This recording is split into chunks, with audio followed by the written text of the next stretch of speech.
आदाब। ज़िंदगी नामा में आपका खैर मकदम है। आज मैं आपके सामने अहमद फ़राज की ये गज़ल पेश करने जा रही हूँ।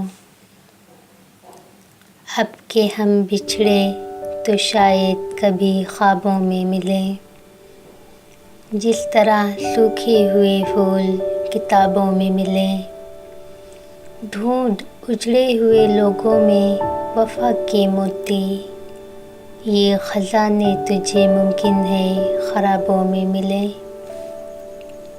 ग़मे दुनिया भी ग़मे यार में शामिल कर लो, नशा बढ़ता है शराबें जो शराबों में मिले। तो खुदा है न मेरा इश्क फ़रिश्तों जैसा, दोनों इंसान हैं तो क्यों इतने हिजाबों में मिले।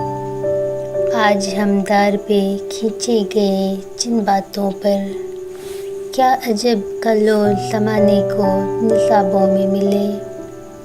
अब न वो है न तू है न वो माज़ी है फ़राज, जैसे दो साए तमन्ना के शराबों में मिले।